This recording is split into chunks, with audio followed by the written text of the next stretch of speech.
Hay una región en Argentina donde un polvo negro misterioso lo cubre absolutamente todo. Las casas, los coches, las plantas. Durante años, la gente de allí ha estado pidiendo ayuda, viviendo en una especie de nube de preocupación sin saber muy bien a qué se enfrentaban. Bueno, pues hoy vamos a meternos de lleno en la investigación científica que lo cambió todo para ellos. Es que, tanto los vecinos como las autoridades locales se veían impotentes. Cada vez que intentaban luchar por un entorno más seguro, se daban contra un muro. Y ellos mismos lo decían. El gran obstáculo era la falta de una prueba científica clara, que demostrara el peligro real de respirar ese polvo día tras día. Pues bien, justo de eso vamos a hablar, porque lo que vamos a desgranar hoy es precisamente esa prueba. Un informe científico clave que por fin puso sobre la mesa las evidencias que la comunidad llevaba tantísimo tiempo reclamando. Ante esa llamada de auxilio de la comunidad, se movilizó nada menos que el CONICET, que es el principal organismo de investigación de Argentina. Formaron un grupo especial de científicos con una misión muy concreta: llegar al fondo del asunto y averiguar qué era ese polvo. Y la verdad, se lo tomaron muy en serio. Su plan era metódico, sin dejar cabos sueltos. Primero recopilaron todos los estudios que ya existían. Luego hablaron con todo el mundo, desde los vecinos hasta las empresas de la zona. También pidieron los datos oficiales a las autoridades. Y, lo más importante, se pusieron a analizar la química de ese polvo para saber, de una vez por todas, a qué riesgos se enfrentaban. Y lo que encontraron, bueno, fue realmente alarmante. La investigación destapó algo que cambió por completo cómo se entendía la calidad del aire en esa zona. Había un peligro invisible, pero increíblemente potente, flotando en el ambiente. En el corazón de todo este asunto está un grupo de compuestos con un nombre algo complicado: hidrocarburos aromáticos policíclicos, o HAPs. Para que nos entendamos, es básicamente un tipo de hollín tóxico, microscópico, que se forma cuando se queman mal combustibles como el petróleo o el carbón. Pero aquí viene lo importante: muchísimos de ellos son carcinógenos, o sea que pueden provocar cáncer. Y aquí llega el dato que es, sin duda, el más impactante del informe. Ojo. En los últimos 20 años, la cantidad de estos HAPs peligrosísimos en el aire se ha multiplicado por más de 10. Los científicos hablan de un aumento de más de un orden de magnitud. Dicho de otra forma, la exposición diaria de la gente a sustancias cancerígenas ha crecido de una manera brutal. Este gráfico lo deja clarísimo. Aquí vemos el aumento en las partículas más grandes, las PM10. Fijaos en la diferencia entre los años 1999-2002 y el periodo más reciente. La barra simplemente se dispara. Es la crónica de cómo el problema ha ido escalando sin parar durante 2 décadas.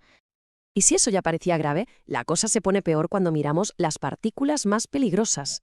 Estas son las PM2,5, muchísimo más pequeñas, capaces de colarse hasta lo más profundo de los pulmones y de ahí a la sangre. Y como se ve, la tendencia es exactamente la misma: un aumento alarmante. Pero, ¿de dónde salía todo esto? Pues aquí está la clave. El polvo no era una contaminación genérica, tenía una firma química muy particular. Los científicos encontraron metales pesados, como el níquel y el vanadio, que funcionaron como una especie de huella dactilar. Una huella que apuntaba directamente a la actividad industrial de la zona, y más concretamente al procesamiento de coque de petróleo. Esto fue crucial, porque ya no había dudas sobre el origen del polvo. Vale, ya tenemos la prueba química. El siguiente paso, y el más importante, era traducir todos esos datos científicos a algo que todo el mundo pudiera entender. ¿Qué significa esto para la salud de la gente que respira ese aire cada día? Y esta tabla es demoledora. Es la clasificación de la IARC, que es la máxima autoridad mundial en esto. El primer compuesto, el benzoapireno, que se encontró en el polvo, está en el grupo 1. Y ojo, el grupo 1 no significa posiblemente ni probablemente, significa carcinógeno para humanos. El riesgo no era una teoría, era una certeza científica. Los científicos incluso le pusieron un número a ese riesgo. Este 1,8 por 10 a la menos 6 es lo que llaman el riesgo de cáncer a lo largo de la vida para una persona adulta que vive allí. Es una manera de convertir la contaminación del aire en una probabilidad estadística de acabar desarrollando cáncer. Claro, un número así por sí solo puede no decir mucho, pero lo importante es que este valor cruza una línea roja. Supera lo que agencias internacionales como la EPA de Estados Unidos consideran un nivel de riesgo aceptable para la salud pública. En otras palabras, el riesgo era inaceptable. Y esto no era solo una estadística a futuro, el daño ya se estaba viendo.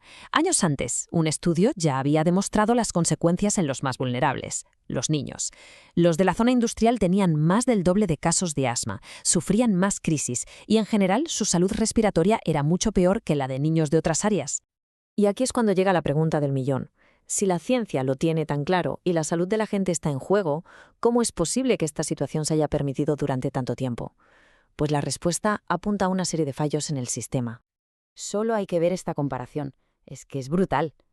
La ley de la provincia permite más del doble de contaminación por partículas PM10 de lo que la Organización Mundial de la Salud considera seguro. Es como tener una red de seguridad, pero con unos agujeros enormes.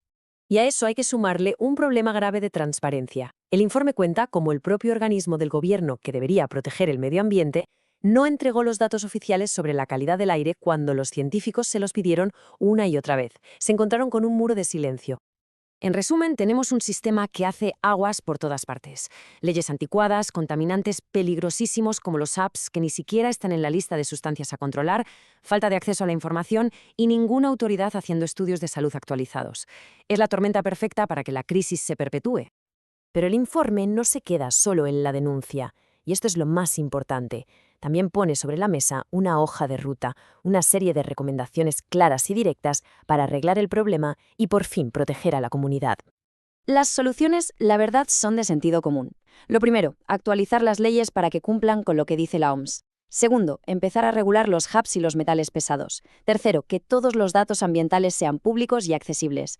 Cuarto, hacer estudios de salud serios y actualizados. Y quinto, y quizás lo más importante, aplicar el principio de precaución, que básicamente significa que ante la duda o la amenaza de un daño grave hay que actuar para prevenirlo, no esperar a tener el 100% de certeza. Con este informe, la ciencia le dio a la comunidad la prueba que tanto necesitaba. Pero todo este caso nos deja flotando en el aire una pregunta fundamental, que va mucho más allá de esta historia. Cuando la ciencia hace su trabajo y demuestra un peligro de forma tan clara, ¿quién tiene la responsabilidad de actuar y de proteger a la gente?